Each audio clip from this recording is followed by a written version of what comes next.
పల్లెటూళ్ళలో చేసుకునే చికెన్ కర్రీని నేను ఈరోజు చేశాను. విలేజ్లో చాలామంది ఇలాగే చేసుకుంటూ ఉంటారు. ఇది మా అమ్మమ్మల కాలం నాటి రెసిపీ. దీన్ని ఎలా చేసుకోవాలో ఈ వీడియోలో చూద్దాము. ముందుగా ఎండుమిరపకాయలు, లవంగాలు, జీలకర్ర, ధనియాలు, మిరియాలు ఒక కడాయిలో వేసుకొని సిమ్లో దోరగా వేయించుకోవాలి. ఇవన్నీ వేగిపోయిన తర్వాత ఒక ప్లేట్లో తీసుకొని చల్లారిన తర్వాత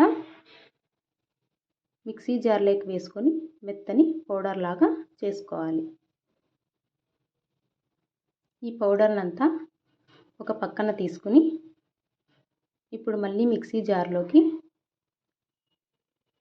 కొంచెం ఉల్లిపాయలు, వెల్లుల్లిపాయలు, అల్లము, అలాగే కొంచెం కొత్తిమీర కూడా వేసి కొద్దిగా వాటర్ పోసుకొని కొంచెం కరివేపాకు కూడా వేసుకొని మెత్తగా గ్రైండ్ చేసి ఒక పక్కన ఉంచుకోవాలి. ఇప్పుడు కడాయిలో కొద్దిగా ఆయిల్ వేసుకొని ఆయిల్ వేడెక్కిన తర్వాత ఒక స్పూన్ జీలకర్ర వేసి వేగిన తర్వాత ఉల్లిపాయలు, కొంచెం కరివేపాకు వేసి ఉల్లిపాయలు బ్రౌన్ కలర్ వచ్చేంత వరకు వేయించుకోవాలి. ఉల్లిపాయలు బ్రౌన్ కలర్ వచ్చిన తర్వాత శుభ్రం చేసి ఉంచుకున్న చికెన్ని ఇందులోకి యాడ్ చేసుకోవాలి.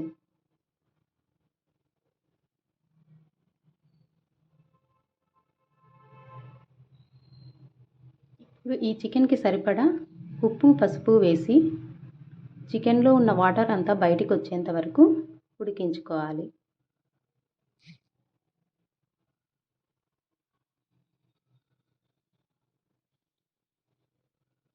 ఇలా సగం ఉడికిన చికెన్లో ముందుగా తయారు చేసి పెట్టుకున్న ఉల్లి, అల్లం, వెల్లుల్లి పేస్ట్ని వేసి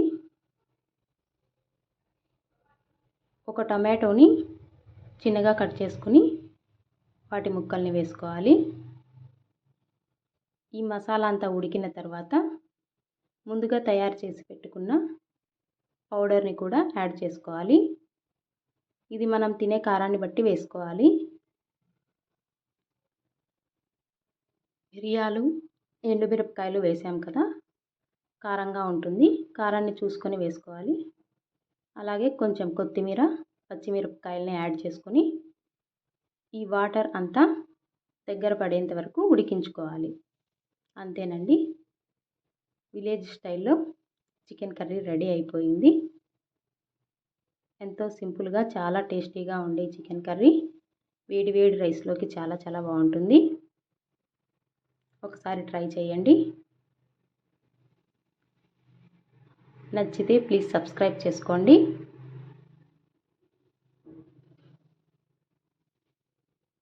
థ్యాంక్స్ ఫర్ వాచింగ్.